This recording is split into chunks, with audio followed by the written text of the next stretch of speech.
اور وہی ہے جس نے دو سمندروں کو ملا رکھا ہے، ایک لذیذ اور شیرین، دوسرا تلخ اور کھاری، اور دونوں کے درمیان ایک پردہ حائل ہے، ایک رکاوٹ ہے جو انہیں گڈمڈ ہونے سے روکے ہوئے ہے۔ اپنا تشخص، اپنی آئیڈینٹی، اس کو انسان برقرار رکھے، کفار میں رہے، لادین لوگوں کے درمیان رہے، لیکن اپنی شناخت نہ کھوئے، اپنی آئیڈینٹی نہ کھوئے۔ دو دریاؤں کا ذکر کر کے مثال سمجھائی گئی۔ اب آپ دیکھیں دریاؤں میں کیا ہوتا ہے، بعض دفعہ بڑی طوفانی صورتحال پیدا ہوتی ہے، کبھی سمندروں کے اندر ٹائیڈل ویوز اٹھتی ہیں۔ اسی طرح انسان جب نکلتا ہے، اس کا جب کلیش ہوتا ہے لوگوں سے، بعض دفعہ کڑوی کڑوی باتوں کا طوفان آ جاتا ہے۔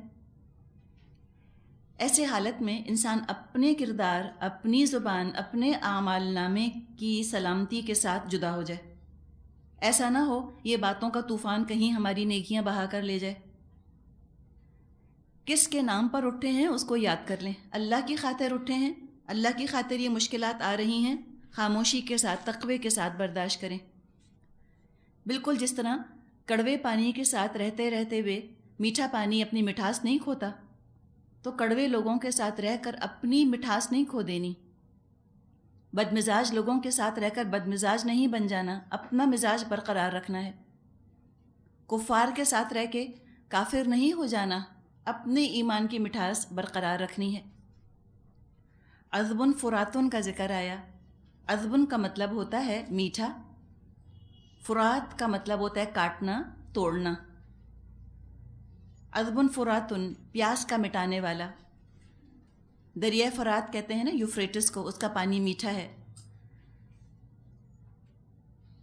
تو آپ دیکھیں کہ بعض جگہ ایسا ہوتا ہے کہ دو دریا مل رہے ہوتے ہیں، لیکن بہت دور تک وہ دونوں دریا اپنا اپنا تشخص برقرار رکھتے ہیں۔ خاص طور پہ جہاں دریا آ کر سمندر پر گرتا ہے، وہاں اوپر سے ایک لگتے ہیں لیکن دور تک ان کا ذائقہ فرق رہتا ہے، ایک کڑوا ہوتا ہے، دوسرا جو ہوتا ہے وہ میٹھا ہوتا ہے۔ مرجہ کا ذکر کیا گیا۔ مرج البحرینی، مرج کا مطلب ہوتا ہے ملا دینا، انگلش میں ہم کہتے ہیں نا مرج کر دینا، مرج یہ اسی سے نکلا ہوگا۔ ملحن، ملحن کا مطلب ہوتا ہے نمکین۔ اجاج، الف جیم جیم اس کا مادہ ہے، وہ نمکینی جو کڑواہٹ تک پہنچ جائے، نمک کو ملحن کہتے ہیں، اسی سے ملیحہ نام بنا ہے، کشش والا، نمکین چہرہ، ملاحت والا چہرہ۔ تو فرمایا کہ بعض مقامات ایسے ہیں جہاں میٹھا اور نمکین پانی ساتھ ساتھ چلتا ہے، مگر دونوں کے درمیان ایک پردہ حائل ہے، اور وہ اپنی آئیڈینٹی، اپنا تشخص، اپنا اپنا مزہ برقرار رکھتے ہیں۔ تو ہم کو بھی اس میں سبق دیا گیا کہ تم اپنی مٹھاس تم مت کھونا کڑووں کے ساتھ رہ کر۔ اب آگے فرمایا آیت 54، وَهُوَ الَّذِي خَلَقَ مِنَ الْمَاءِ بَشَرًا فَجَعَلَهُ نَسَبًا وَسِحْرًا وَكَانَ رَبُّكَ قَدِيرًا۔ اور وہی ہے جس نے پانی سے ایک بشر پیدا کیا، پھر اس سے نسب اور سسرال کے دو الگ الگ سلسلے چلائے، تیرا رب بڑا ہی قدرت والا ہے۔ نسب میں دو طرح کے رشتے آتے ہیں، والد کا خاندان اور والدہ کا خاندان، جن کو ہم اپنی زبان میں ددیال اور ننیال کہتے ہیں۔ تو یہ دو سلسلے نسب میں شامل ہو گئے، ددیال اور ننیال۔ اور سحر وہ رشتے یا تعلق جو بیوی کی طرف سے ہو یا شوہر کی طرف سے ہو، اس کا خاندان، جس کو کہ ہم سسرال کہتے ہیں، ان لاز۔ ذی القربہ کا ذکر ہم نے قرآن میں کئی مقامات پر پڑھا ہے کہ تم ذی القربہ کے ساتھ اچھا سلوک کرو، احسان کا سلوک کرو، ان سے تعلق جوڑ کے رکھو۔ یہاں ذی القربہ کی سمجھیں کہ تفسیر آ گئی ہے، کھول کر بیان کر دیا ذی القربہ کو۔ یہی تین قریبی رشتے ہیں، ننیال، ددیال، سسرال۔ اب جو ساتھ ساتھ رہتے ہیں، قریبی رشتے ہوتے ہیں، انہی میں بعض دفعہ تلخی بھی آ جاتی ہے، اور انہی کے ساتھ وقت بھی بڑا اچھا گزرتا ہے۔ اچھے برے حالات، میٹھے کڑوے حالات انہی کے ساتھ آتے ہیں۔ اجنبیوں کے ساتھ تو کم ہی تعلق ہوتا ہے انسان کا کم ہی وقت گزرتا ہے. وقت پڑنے پر کام بھی یہی آتے ہیں. مشہور کہاوت ہے انگلش کی کہ بلڈ از تھکر دین واٹر. خون جو ہے وہ پانی سے زیادہ گاڑھا ہوتا ہے، کوئی شک نہیں. خون کا رشتہ بہرحال خون کا رشتہ ہے، فطری طور پر بھی. دوسری بات یہ کہ قرآن نے بھی ان رشتوں کو نبھانے پر بہت زور دیا ہے، اور اس لیے دیا ہے کہ انہی رشتوں میں بگاڑ بھی زیادہ آتا ہے. بگاڑ کا امکان چونکہ زیادہ ہے، لہٰذا تاکید بہت آئی ہے اللہ کی طرف سے کہ تم ان کو بنا کے رکھنا، اللہ کی خاطر ان سے بنا کے رکھیں. انہی رشتوں میں امتحان بھی ہے کہ ان کے حق ادا کر رہے ہیں یا نہیں کر رہے. ایسا تو نہیں کہ ان کو راضی کرتے کرتے اللہ کو ناراض کر دیا، یا کہیں یہ تو نہیں کہ اللہ کے نام پر اٹھے لیکن ان سے انتقامی کارروائیاں شروع کر دیں، ان کا حق نہ دیا. اللہ کا حق ادا کیا تو لوگوں کا حق ادا نہ کیا، یا لوگوں کے حق ادا کرنے میں اتنے مصروف ہو گئے کہ اللہ کو بھول گئے. تو یہی بیلنس ہے جو کہ سمجھیں کہ پلے صراط ہے آج ہمارے لیے. بال سے زیادہ باریک اور تلوار سے زیادہ تیز. ہم جب اللہ کے حق ادا کرنے کھڑے ہوتے ہیں لوگ نگلیکٹ ہونے لگتے ہیں، جب لوگوں کو توجہ دیتے ہیں اللہ نگلیکٹ ہونے لگتا ہے. تو پھر اللہ ہی سے انسان دعا کرتا ہے کہ اللہ تعالیٰ تو حکمت دے دے، میرے وقت میں برکت دے دے، صبر دے دے کہ میں رشتے نبھا سکوں، اللہ کا حق بھی ادا کر سکوں. اب جہاں تک یہ سسرال کا معاملہ ہے، ہم دیکھتے ہیں کہ ہمارے معاشرے میں اس رشتے میں بڑی تلخی آ جاتی ہے. یعنی جو لڑکے کا سسرال ہے اس کے تعلقات تو بڑے خوشگوار رہتے ہیں. عام طور پہ مردوں کے تعلقات بہت خوشگوار رہتے ہیں اپنی سسرال کے ساتھ، لیکن لڑکیوں کے تعلقات اپنی سسرال کے ساتھ بہت خوشگوار نہیں رہتے. اس میں قصور دونوں طرف سے ہو سکتا ہے، لڑکی کا بھی قصور ہو سکتا ہے، سسرال والوں کا بھی قصور ہو سکتا ہے. ہوتا یہ ہے کہ جب ایک لڑکی کسی گھر میں آتی ہے بہو بن کر، اس کے گھر والوں کا رویہ یعنی سسرال والوں کا رویہ اگر اس کے ساتھ ہمدردانہ ہے، محبت والا ہے، وقت کے ساتھ ساتھ انشاءاللہ تعالی اس لڑکی کا دل لگ جائے گا. اگر وہ متقی لڑکی ہے، نیک یعنی ایک ایوریج نارمل اچھی لڑکی ہے، وہ سیٹل ہو جائے گی، ایڈجسٹ ہو جائے گی. لیکن وقت لگے گا. کس عمر میں شادیاں ہوتی ہیں ہمارے یہاں؟ 18 سال، 20 سال، 22 سال، چلیں 25 سال. اتنی عمر تو نہیں نا، کم ہی عمر ہے. وہ پکی لڑکی تو نہیں ہے، سیکھی سکھائی تو نہیں آئی. وہ آئے گی اور پھر سیکھے گی. اور حقیقت یہ ہے کہ اپنے گھر میں لڑکیاں چاہے کتنا بھی کام کرتی ہوں، چاہے ان کو کھانا پکانا آتا بھی ہو، گھرداری آتی بھی ہو، لیکن اپنے میکے کا طریقہ مختلف ہوتا ہے، سسرال کا الگ ہوتا ہے. آلو کی سبزی ان کے ہاں یوں پکتی ہے، ان کے ہاں یوں پکتی ہے. ٹھیک ہے، گلاس ان کے ہاں یوں رکھے جاتے ہیں، ان کے ہاں یوں رکھے جاتے ہیں. طریقہ بالکل ڈیفرنٹ ہوتا ہے، اس کو سیکھتے سیکھتے وقت لگتا ہے. تو اگر ساس یہ توقع کرے کہ لڑکی تو وہ لا رہی ہے، بہو تو لا رہی ہے 18-20 سال کی، اور توقع کرے کہ 40 سال کی تجربہ کار عورت کی طرح گھر کا معاملہ نبھائے گی، تو یہ ساس کی زیادتی ہے. یا اگر ساس یہ چاہے کہ بہو بالکل میرا امیج بن جائے، ہر وقت وہ بہو کو اپنی مثال دے کہ دیکھو میں ایسی ہوں، میں نے یہ کیا، میں نے یہ کیا، میں نے یہ کیا، اس سے بھی بعض دفعہ چڑ پیدا ہوتی ہے. ہر وقت جب ساسیں اپنی مثال دیتی ہیں، میں نے تو بچے ایسے پالے، میرے بچے تو ایسے نہیں کرتے تھے، تمہارے بچے روتے، میرے بچے تو نہیں روتے تھے، تمہارے بچے 12 بجے تک جاگتے ہیں، میں تو اپنے بچوں کو 8 بجے سلا دیتی تھی. چڑ جاتا ہے اگلا سن سن کے میں کا ذکر. وہ کرتی بھی ہوں گی، وہ 8 بجے سلاتی بھی ہوں گی، تو بغض کی وجہ سے نہیں سلائیں گی. کیوں کہا اتنا، کیوں چڑھا دیا؟ تو یہ اپنی مثالیں دے دے کر پھر ساسیں کہتی ہے ہم تو سکھا ہی رہے تھے نا اس کو. تو یہ سکھایا تو لیکن حکمت سے نہ سکھایا، فائدہ کیا ہوا؟ آپ نے سکھایا، اس نے نہ سیکھا، تو فائدہ تو کچھ نہیں. تو یہ حماقت ہے کہ بہو کو اپنی کاربن کاپی بنانے کی کوشش کی جائے. دو الگ انڈیویجولز ہیں، وہ کبھی آپ جیسی نہیں ہو سکتی، نہ آپ اس جیسی ہو سکتی ہیں. تو یہ ساسوں کو بھی ذرا سا عقل پکڑنے کی ضرورت ہے. دوسرے مسئلہ وہاں کھڑا ہوتا ہے کہ لا تو رہے ہیں بہو، غیر شعوری طور پہ سوچا کہ ان پیڈ ہیلپ لا رہے ہیں، میڈ لا رہے ہیں. اب وہ آتے ہی سارا نظام سنبھال لے، اب وہ پورا کچن سنبھال لے، وہ پوری صفائی سنبھال لے، سارا کام اس کے سر پہ ڈال دیا گیا. خود فارغ ہو گئے اور حق سمجھ لیا کہ ہماری خدمت کرے.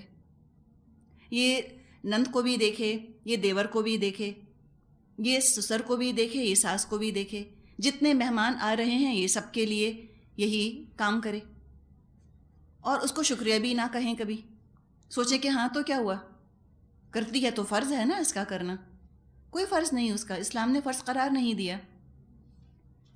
ایک دفعہ ایک جگہ درس ہوا اور وہاں جو مولوی صاحب آئے انہوں نے اسی موضوع پہ درس دیا کہ یہ جو بہو ہے اس کے اوپر کوئی کسی کا حق نہیں بنتا، یعنی اس کی ذمہ داری، اس کا فرض نہیں ہے کہ وہ سسرال والوں کی خدمت کرے. اگر کرتی ہے تو اس کا احسان، اس کو شکریہ کہنا چاہیے، اس کی قدر کرنی چاہیے. ایک خاتون جو سن رہی تھیں اس قدر خفا ہوئیں، بعد میں کہنے لگیں کہ بہو آتی ہے اور اگر ہمارا خیال کرتی ہے تو کیا ہوا، ہمارے بیٹے کا کھاتی بھی تو ہے. یہ کوئی انداز ہے؟ بیٹا کھلا رہا ہے تو کیا بیٹا بہو پہ احسان کرتا ہے؟ اللہ نے فرض کیا ہے آپ کے بیٹے پر کہ وہ اپنے گھر والوں کا نان نفقہ اس کا انتظام کرے، وہ اپنا فرض پورا کر رہا ہے، یہ بیٹے کا کھاتی ہے، کوئی طریقہ ہے؟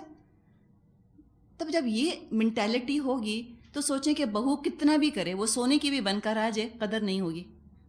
جو بھی وہ کرے کہیں گے آف کورس کرنا ہی چاہیے تھا. تو یاد رکھیں، بہو لا رہے ہیں کنیز نہیں، میڈ نہیں آ رہی گھر کے اندر، اور نہ ہی بیٹی آ رہی ہے. یہ بھی یاد رکھیں، بیٹیوں کو تو انسان 10 دفعہ ڈانٹ دیتا ہے، 10 دفعہ روک دیتا ہے. کوئی بیٹی کپڑے پہن کر آئی، آپ کہیں چلو فوراً بدلو جا کر، بالکل اچھے نہیں لگ رہے، بال کنگھی کرو، صحیح سے بال باندھو، کہتے ہیں نا یہ کیا منہ پر بال پڑ رہے ہیں سارے.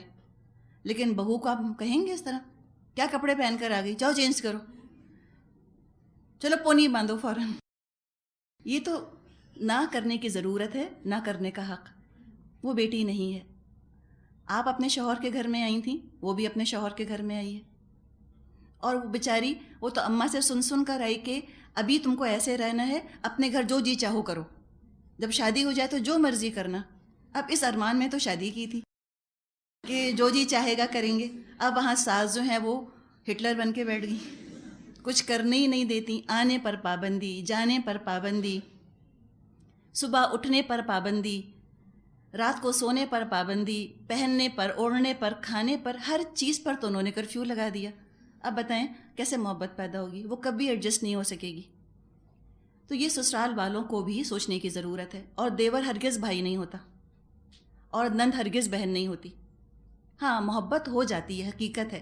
اگر سسرال والے اچھے ہیں تو کوئی شک نہیں کہ نندوں سے واقعی انسان کو بہنوں کی طرح ہی محبت ہو جاتی ہے، بہت پیاری ہو جاتی ہیں اگر وہ آگے سے پیار کرنے والی، خیال کرنے والی ہیں. لیکن دیور کا معاملہ تو پھر نامحرم کا معاملہ ہے نا. یہ نہیں ہو سکتا کہ بھابھی تو بھابھی نہیں، تو میری ماں ہے. بھابھی کبھی ماں نہیں بن سکتی. اور ہم نے دیکھا کہ پھر واقعی وہ بھابھی کو ماں بنا لی. اب دیور صاحب جو ہیں بھابھی کی گود میں لیٹے ہوئے ہیں. یہ کوئی طریقہ ہوا؟ یہ نہیں ہو سکتا. اس میں فاصلہ انتہائی ضروری ہے. تو یہ چیز بہت ضروری ہے کہ فاصلہ رکھا جائے. دیور اپنی جگہ اور بھابھی اپنی جگہ، ٹھیک ہے، خیال کا رشتہ اپنی جگہ ہے، لیکن اتنی کلوزنس، اتنی بے تکلفی یہ نہیں ہو سکتی. تو ان چیزوں کا خیال رکھنا ضروری ہے. اچھا، اب دوسری طرف اگر ہم بہو کی بات کریں، لڑکی آئی. اب لڑکی اس طرح گھر میں آئے جیسے کسی 5 اسٹار ہوٹل میں جا رہی ہے، کہ وہ 10 بجے اٹھیں، پھر وہ آرڈر دیں کہ ناشتہ لگا دیا جائے، یا بیڈ روم میں ان کے چائے لا کر لگا دی جائے، اور اس کے بعد وہ پرس ہلاتی ہوئی کسی پارلر چلی گئیں، کسی بوتیک چلی گئیں، پھر وہ تشریف لائیں، اور انہوں نے چاہا کہ اس کے بعد یوں کھانا لگا ہوا ہو، ہر چیز اپنی جگہ پر ہو، خود کچھ کنٹریبیوشن نہیں، کچھ ہاتھ ہلانا نہیں، کچھ آگے بڑھ کر کام نہیں کرنا. تو بتائیں سسرال والے کیسے خوش رہیں گے؟ اور لاجک دلیل کیا کہ اسلام نے مجھ پر کوئی ذمہ داری نہیں ڈالی. سسرال والے جو ہیں وہ تو سسرال والے ہیں. اور ایک اور عجیب و غریب ریزن دیا جانے لگا کہ ہم کوئی ساس کی وراثت میں سے حصہ تھوڑی پائیں گی، سسر کی وراثت میں سے ہمیں کچھ نہیں ملے گا، تو پھر ہم کیوں خیال کریں؟ یہ بھی سنا ہے. یہ دوسری ایکسٹریم ہے. اور اتنی تکلیف ہوتی ہے جب لوگ کہتے ہیں کہ ہم تو ریلیجس لڑکی لائے تھے اور اس نے ہمیں اتنا ستایا. ریلیجس کس کو کہتے ہیں؟ حجاب کو. تو ضروری تھوڑی ہے کہ ہر حجاب کرنے والی لڑکی بہترین بہو بنے. یہ کیوں ہم نے سوچ لیا؟ یہ اوپر کا حلیہ ٹھیک ہونا بڑا آسان ہے، اندر سے نیک ہونا بڑا مشکل ہے. کسی نے اتنی پیاری بات کہی کہ یہ مت کہا کریں کہ مذہبی لوگ ہوں دینی لوگ ہوں، کہیں کہ اللہ نیکوں سے پالا پڑا ہے۔ ساس ہو سکتا ہے کہ بہت اوپر سے مذہبی لگتی ہوں، بڑا پردہ کرتی ہوں، رسموں کے خلاف ہوں، اندر سے بالکل کڑوی ہوں، ملحن اجاج، نمکین کڑوی بالکل، تو بڑا پرابلم ہو جائے نا پھر۔ تو نیکوں کی دعا کرنی چاہیے کہ اللہ نیک لوگوں سے واسطہ ڈالے۔ جہاں تک سسرال کی خدمت کا تعلق ہے اور اسلام کا، جہاں اس میں ہمیں جو اسلام سے رہنمائی ملتی ہے، اس میں ایک واقعہ ہے۔ امام ترمذی رحمۃ اللہ علیہ اپنی سنن میں ایک حدیث روایت کرتے ہیں کہ حضرت کبشہ بنت کعب بن مالک رضی اللہ عنہا اپنے سسر ابو قتادہ رضی اللہ عنہ کے لیے وضو کا پانی لائیں تاکہ ان کو وضو کرائیں۔ حضرت کبشہ نے وضو کرانا شروع کیا تو ایک بلی آئی، برتن سے پانی پینے لگی۔ ابو قتادہ نے برتن بلی کے آگے کر دیا اور کہا، نبی اکرم صلی اللہ علیہ وسلم نے فرمایا ہے کہ بلی نجس نہیں۔ اس حدیث سے واضح ہوتا ہے کہ صحابیات میں سسرال کی خدمت کا تصور موجود تھا۔ ساس ہیں، ساس بیمار ہو گئی ہیں، اب مثال کے طور پر ان کو نہلانا ہے یا ان کو بیڈ پین دینا ہے، تو کیا بہو ہٹ کر کھڑی ہو جائے گی ایک طرف، کہے گی بیٹے سے کہ آپ جا کر کریں، آپ کی ماں ہے؟ دیکھیں، ایک انسانیت بھی تو کوئی چیز ہوتی ہے نا۔ اللہ تعالیٰ نے جب پڑوسی کا اتنا حق رکھ دیا تو ساتھ والے کمرے میں جو رہ رہا ہے کیا اس کا کوئی حق نہ ہوگا؟ یہ کیسے ہم نے سوچا کہ اسلام نے کوئی ذمہ داری ڈالی ہی نہیں ہم پر سسرال والوں کا خیال کرنے کی؟ بالکل غلط، اس طرح زندگیاں کبھی نہیں چل سکتی۔ اتنا اگر قانون کی باریکیاں نکالیں گے، پاؤنڈ آف فلیش، تو بھی ٹھیک ہے، رہیں اس طرح سے، کبھی لوگ خوش نہیں رہتے۔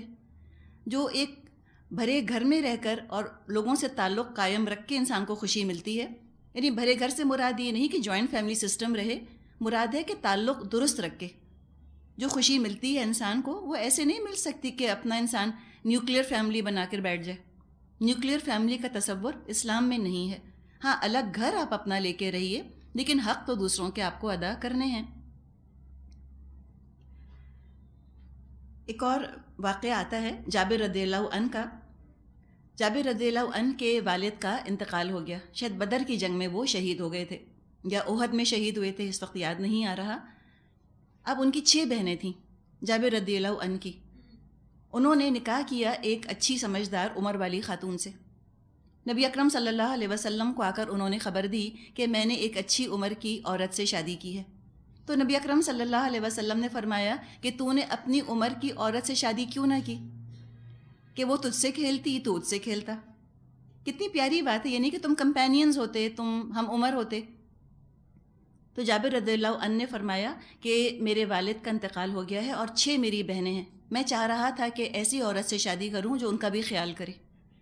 اب آج ذرا آپ سوچیں، کہیں کہ لو نوکرانی دے رہے ہیں نندوں کی خدمت کے لیے، 6 نندیں ہی پالتی رہے گی کیا ہماری بیٹی؟ ہم تو کبھی نہ کریں۔ لیکن کوئی حرج نہیں ہے اس کے اندر کہ اس لیے شادی کی جائے کہ میری بیوی آئے گی تو ٹھیک ہے، میرے گھر والوں کا بھی خیال کر لے گی۔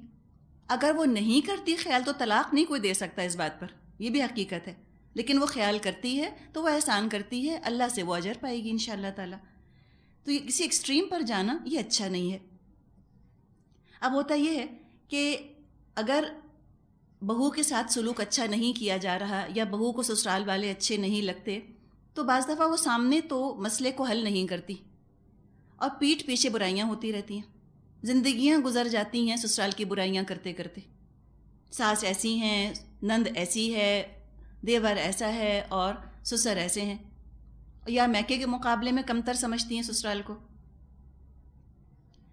یہ نہیں کرنا چاہیے، نہ بہو سسرال والوں کو کمتر سمجھے اور نہ ساس بہو کے گھر والوں کو حقیر سمجھے۔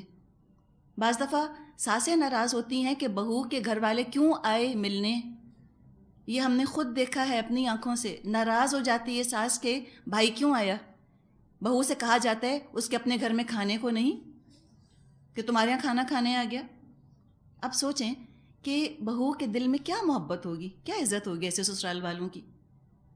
ایک خاتون نے بہت فخر سے بتایا کہ میری بیٹی پچھلے پتہ نہیں کتنے سال سے میرے ساتھ والے گھر میں رہتی ہے، لیکن میں نے اس کے گھر سے کبھی ایک گلاس پانی بھی نہیں پیا۔ کوئی فخر کی بات ہے؟ یہ تو حماقت کی باتیں ہیں ساری، یہ تو ہندوؤں کا طور طریقہ ہے، مسلمانوں کا نہیں ہے۔ نبی اکرم صلی اللہ علیہ وسلم تو جاتے تھے اپنی بیٹی کے گھر میں بیٹھتے تھے، جو اگر کھانا پینا ہوتا تھا وہ آفر کرتی ہوں گی، آپ کھا لیتے تھے. تو بیٹی کے گھر سے اگر بیٹی کے والدین کھا پی لیتے ہیں تو کیا نعوذ باللہ کوئی گناہ، کوئی جرم ہو گیا؟ یہ تو ہمارے اپنے ذہن کی بگاڑ ہے نا جو اس طرح سے ظاہر ہوتے ہیں. تو جب بہو یہ محسوس کرے گی کہ میرے گھر والوں کی تو کوئی عزت نہیں، تو پھر وہ کیوں سسرال کی عزت کرے گی؟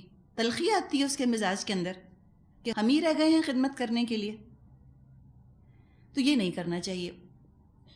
ایک اور چیز جس سے کہ پہ بگاڑ ہوتا ہے وہ یہ کہ میاں کو بتائے بغیر بیویاں جب اپنے میکے والوں کو دینا شروع کر دیتی ہیں، میاں کو نہیں بتاتی، تو اس میں بھی پھر شوہر جو ہے وہ چڑنے لگتے ہیں بیوی کے گھر والوں سے. یہ خیانت ہے. پیسہ شوہر کا ہے، بیوی کا نہیں ہے. جو کما رہا ہے پیسہ اس کا. کچھ بھی اگر دینا ہے تو پوچھ کے انسان دے کہ دیکھیں میں یہ دینا چاہتی ہوں، میں دے دوں. اگر شوہر کہتا ہے ہاں تو ٹھیک ہے. اب یہ ہے کہ آپ کی شادی کو کئی سال گزر گئے، شوہر کا ٹرسٹ آپ پر ہو گیا، اب ایک دوسرے کو آپ پہچان گئے، تو اب ہر آنے دمڑی کے لیے اجازت لینے کی ضرورت نہیں کہ اچھا میں امی کے یہاں حلوہ بھیج دوں، میں امی کے ہاں آلو گوشت بھیج دوں. اب یہ بھی ضرورت نہیں ایک ایک چیز کے لیے فون کر کر کے پوچھنے کی. لیکن شروع میں ضرورت ہے، شروع میں ہے. شروع میں آپ پوچھیں، 10 سال 15 سال آپ پہلے پوچھیں. ایک دفعہ آپ کی ریلیشن شپ سٹیبل ہو جائے، آپ کو اچھا 15 سال لگتے ہیں؟ جی ہاں، بہت وقت لگتا ہے ٹرسٹ آتے آتے. اور شوہر کا ایک دفعہ آپ نے اعتماد جیت لیا، شوہر کو یہ احساس ہو جائے کہ اس کے دل میں میرے پیسے کا درد ہے، یہ میرا پیسہ ضائع کرنے والی نہیں ہے، پھر انشاءاللہ تعالیٰ پھر آپ کا راج ہے، آپ جو کریں انشاءاللہ تعالیٰ. تو یہ چند چیزیں ہیں جن کا کہ خیال رکھنا چاہیے. نبی اکرم صلی اللہ علیہ وسلم نے فرمایا ہے کہ کلکم راعن وکلکم مسئول عن رعیتہ، تم میں سے سب چرواہوں کی طرح ہیں اور تم سے پوچھا جائے گا اپنے اپنے گلے کے بارے میں، اپنے اپنے فلاک کے بارے میں پوچھا جائے گا. والامیر راعن، جو ملک کا سربراہ ہے وہ بھی چرواہا ہے، اس سے اس کے ملک کے لوگوں کے بارے میں پوچھا جائے گا. والرجل راعن علی اہل بیتہ، اور ایک مرد وہ اپنے گھر والوں پر نگران ہے. والامرأۃ راعیۃ علی بیت زوجہا، اور بیوی اپنے شوہر کے گھر پر نگران ہے. یہ بھی بتا دیا گیا کہ جس کا شوہر ہے گھر اسی کا ہے. اب ماں اگر رہتی ہے بیٹے کے گھر میں تو اب ماں کو سیکنڈری پوزیشن پر رہنا چاہیے. اب وہ کنٹرول کے لیے جہاد نہ کرے کہ سارا کنٹرول مجھ کو مل جائے، سارے نوکر میرا کہنا مانے. عام طور پر سسرال میں پرابلم کیا آتا ہے، نوکروں پر کس کا حکم چلتا ہے؟ دیکھیں اس میں سمپل رول سمجھ لیجئے، ٹھیک ہے؟ سمپل رول کیا ہے؟ اگر تو سسر کی کمائی پہ گھر چلتا ہے تو ساس کا حکم چلے گا، ٹھیک ہے نا؟ اگر بیٹے کی کمائی پہ گھر چل رہا ہے تو بہو کا حکم چلے گا. اب اگر مشترکہ معاملہ ہے آدھا آدھا، تو اب ساس اور بہو کو بیٹھ کے اپنے کام الاٹ کر لینے ہوں گے کہ بھئی دیکھو تم اس چیز کو دیکھ لو، میں اس چیز کو دیکھ لوں. یعنی کہ ہو سکتا ہے کہ ساس کھانا اچھا پکاتی ہوں تو وہ کہہ دے میں کچن سنبھال لیتی ہوں.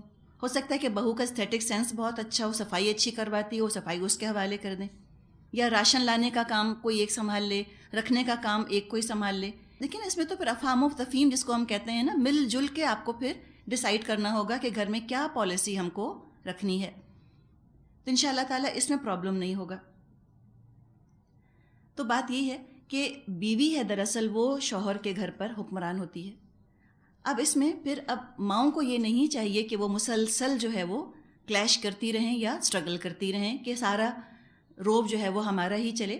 بیٹے کا گھر ہے تو بہو کے حوالے کر دیں، آرام سے بیٹھیں، بس چلا لیا نا 50 سال گھر، اب کیا ارمان باقی رہ گیا دل کے اندر؟ چھوڑیں، اللہ اللہ کریں، کہیں درس ورس کے لیے نکلیں، کوئی اور کام کریں، بجائے اس کے کہ ہر وقت اس طرح سے کلیش ہوتا رہے. تو یہ چند چیزیں ہیں، کوئی وجہ نہیں ہے کہ سسرال سے تعلقات بگڑیں، ضروری نہیں ہے. یہ صرف عورتوں کی ناسمجھی ہے اور تھوڑا ایگو کا ایشو ہے اور بغض اور بغی ہوتی ہے جو کہ سسرال سے تعلق بگاڑ دیتی ہے. ماں وہی بات کہے تو بری نہ لگے، ساس کہے تو آگ لگ جائے. اب یہ تو نہیں ہونا چاہیے. بینیفٹ آف ڈاؤٹ بھی تو دے دیں ساس کو. پہلے تو سوچ ہی لیا کہ ساس جو ہے یہ تو اچھی ہو ہی نہیں سکتی، ایول ہے بالکل. اب ایک دفعہ اس طرح دل خراب ہو گیا ساس سے، اور ہو سکتا ہے کہ ساس کا اس میں قصور ہو، میں ڈیفینڈ نہیں کر رہی ساس کو کہ ساس ساری فرشتہ ہوتی ہیں، ہو سکتا ہے قصور ہو، لیکن آپ معاف کر دیں، چلیں آپ دل بڑا کر لیں. لیکن دو میں سے بہت ہی کم ایسا ہوتا ہے کہ دونوں برابر کے اچھے ہوں. ایسے گھرانے تو بڑے ہی خوش قسمت کے، ساس بھی بہت اچھی، بہو بھی بہت اچھی الحمدللہ. لیکن عام طور پہ ایک زیادہ اچھا ہوتا ہے، ایک کم ہوتا ہے. ایک دل بڑا کرتا ہے تو معاملہ چلتا ہے. تو یہ عفو اور درگزر، لیٹ گو، چھوڑیں، ہر چیز کا بدلہ مت لیں، ہر چیز کا ایشو مت بنائیں، جانے دیں. اس میں جو جوان ہیں وہ زیادہ قربانی دیں، ان میں طاقت زیادہ ہے، ذہن زیادہ ہے، کنٹرول ان میں بھی ہونا چاہیے، تو وہ بھی درگزر کریں. اور جو ساس ہیں وہ بزرگ بن کے رہیں، اپنی بہو کے ساتھ کمپٹیشن میں نہ لگی رہیں. میں نے یہ بھی دیکھا ہے کہ بعض دفعہ ساسیں کمپٹیشن میں آ جاتی ہیں بہوؤں سے، کون زیادہ پیارا ہے دونوں میں سے. یہ کمپٹیشن، کہیں شادی میں جا رہی ہیں تو اب یہ مقابلہ ہو رہا ہے کہ میں زیادہ پیاری لگتی ہوں کہ بہو. کوئی مقابلہ ہے؟ وہ 20 سال چھوٹی، 25 سال چھوٹی آپ سے، کیوں مقابلہ کرتی ہیں اس سے؟ اپنی جگہ پہ رہیں، اپنی بزرگی کے ساتھ رہیں، بزرگ بن کے رہیں. پولکا ڈاٹس پہننے کی ضرورت نہیں کہ اب بہو آگے تو خود بھی بالکل چھوٹے چھوٹے بال کٹوا لیے تاکہ بالکل پیاری سی لگوں، بالکل 20 کی لگوں. یہ نہیں ہو سکتا. رہنے دیں ان چیزوں کو. گریسفلی اپنی ایج کو، اپنے مقام کو قبول کریں. بہو کو چھوٹا سمجھیں، خود کو بڑا سمجھیں، اس سے مقابلے بازی پہ مت آئیں. یہ جب کمپٹیشن شروع کر دیتی ہیں ساسیں بہوؤں کے ساتھ تو اپنا مقام کھو دیتی ہیں وہ بہو کی نظر میں. بزرگ بن کے رہیں انشاءاللہ تعالیٰ تو بہتری ہوگی، پرابلم نہیں ہوگا. لیکن ہمیں بہرحال بہت سوچنے کی ضرورت ہے. ہم اپنی بیٹیوں کو سب کچھ پڑھا دیتے ہیں، سسرال کو ہینڈل کرنا نہیں سکھاتے. ذرا سا ان کو سکھانے کی ضرورت ہے کہ ان رولز کو کیسے پلے کرنا چاہیے، تم بہو کے طور پہ تم کو کیسے رہنا چاہیے، کیا تمہاری ذمہ داریاں ہیں. اور صبر اور برداشت گھٹی میں ڈال دیں بیٹیوں کے. خاص طور پہ دیکھیں، ہوتی تو عورت ہے گھر بنانے والی. مثل مشہور ہے کہ بہو گھر کی بنیاد ہوتی ہے. ایک بہو جب آپ گھر میں لا رہے ہوتے ہیں، آپ سمجھے کہ ولنریبل ہو جاتے ہیں. آپ نے ایک انٹروڈر کو اپنے گھر کے اندر رکھ لیا ہے لا کر، اب آپ کو پتہ نہیں وہ لڑکی کیسی ہے.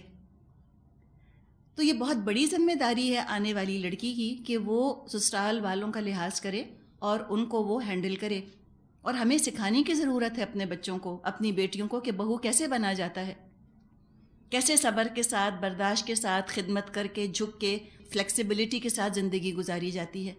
اکڑ کے زندگیاں نہیں گزرتی. اور ہم بھی جب ساس ہوں تو ہم بھی سیکھیں کہ نئی آنے والی لڑکی کو کس طرح محبت اور عزت دی جاتی ہے، کیسے اس کا خیال کیا جاتا ہے، کیسے اسپیس دینی چاہیے ایک دوسرے کو. انشاءاللہ تعالیٰ بہتری ہوگی. کوئی ضروری نہیں کہ اس رشتے کے اندر تلخی رہے اور کڑواہٹ رہے. اگر ذرا سا ہم عقل سے کام لیں گے تو انشاءاللہ تعالیٰ تعلقات خوشگوار رہیں گے.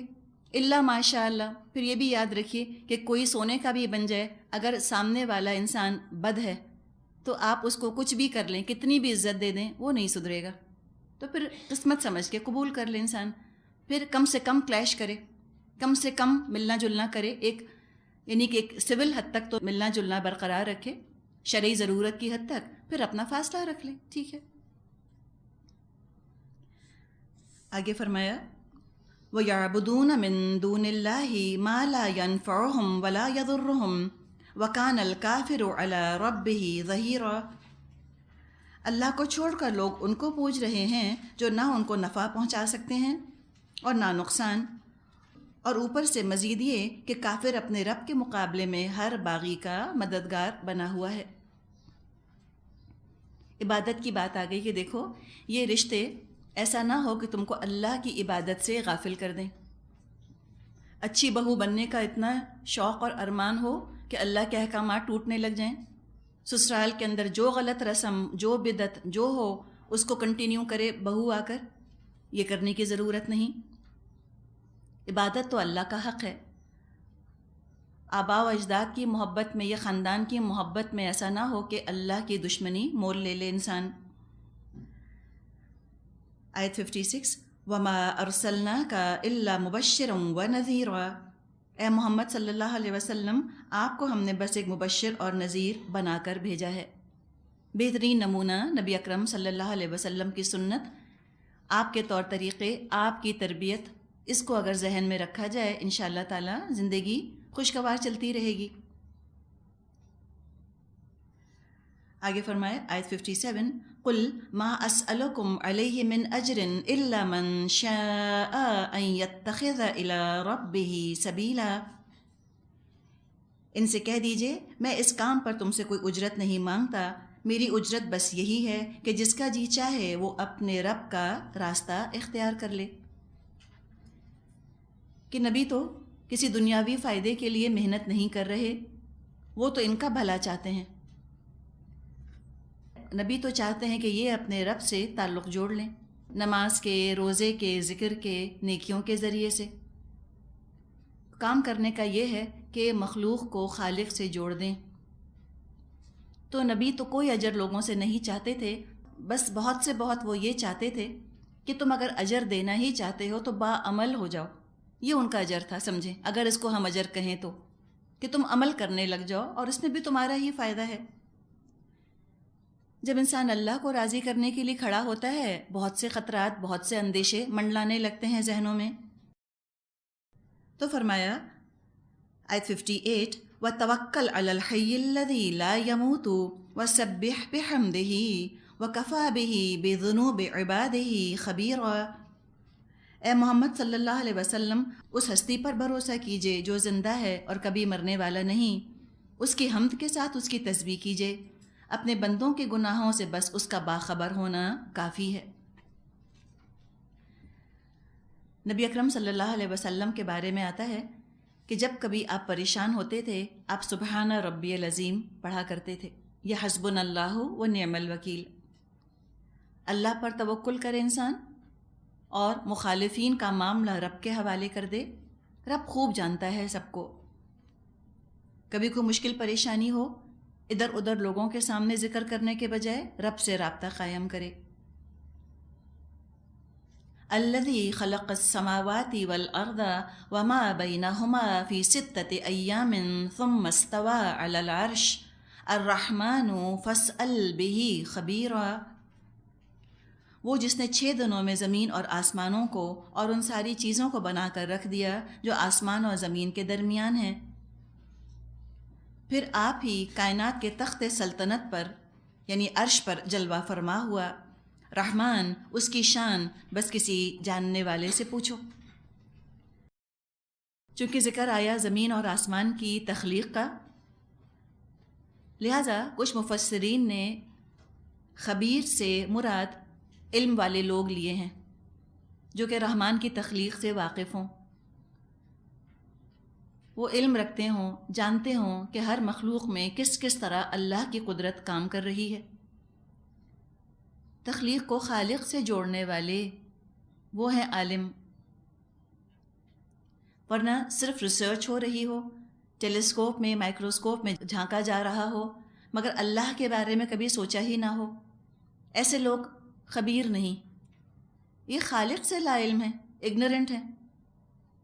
دنیاوی معلومات ہے، سائنس کا علم ہے، اللہ کے بارے میں لا علم۔ ایک مطلب یہ لیا گیا، اور ایک مطلب الرحمن فاسأل بہ خبیرا، کہ رحمان کی شان تو کسی جاننے والے سے پوچھو۔ کچھ لوگوں نے خبیرہ سے مراد خود اللہ لیا ہے، کہ اللہ ہی سے پوچھو کہ اللہ کی کیا شان ہے۔ یہ بھی حقیقت ہے کہ جیسے اللہ اپنے بارے میں بتاتا ہے، ایسے کوئی اور بتا نہیں سکتا، اور اللہ نے اپنے کلام کے ذریعے اپنا تعارف کروا دیا۔ اور اگر پہلا والا مطلب لیں کہ خبیرہ سے مطلب جو اللہ کا علم رکھتا ہو، اللہ کی خلاقی، اللہ کی قدرت کا بھی علم رکھتا ہو اور اللہ کی معرفت ہو، ایسا انسان تو بہترین انسان ہے، ضرور اس سے اللہ کی قدرت کے بارے میں پوچھو۔ لیکن جو شخص صرف تخلیق کا علم رکھتا ہے، مخلوق کے بارے میں جانتا ہے، خالق سے لاپرواہ ہے، تو یہ سارا علم دنیاوی اس کے اندر تکبر اور غرور ہی پیدا کرے گا۔ ایسے لوگوں کے رویے کا ذکر فرمایا آیت 60، وَإِذَا قِيلَ لَهُمُ اسْجُدُوا لِلرَّحْمَنِ قَالُوا وَمَا الرَّحْمَنُ أَنَسْجُدُ لِمَا تَأْمُرُونَا وَزَادَهُمْ نُفُورًا۔ ان لوگوں سے جب کہا جاتا ہے اس رحمان کو سجدہ کرو تو کہتے ہیں رحمان کیا ہوتا ہے؟ کیا بس جسے تو کہہ دے اسی کو ہم سجدہ کرتے پھریں؟ یہ دعوت ان کی نفرت میں الٹا اور اضافہ کر دیتی ہے۔ اللہ کے ذکر سے بیزار، بات نہیں سننا چاہتے، نام نہیں سننا چاہتے اللہ کا، اپسیٹ ہو جاتے ہیں، چڑنے لگتے ہیں۔ جتنا اللہ کا ذکر کیا جائے اتنا ان کے فرار، ان کی نفرت میں اضافہ ہوتا ہے۔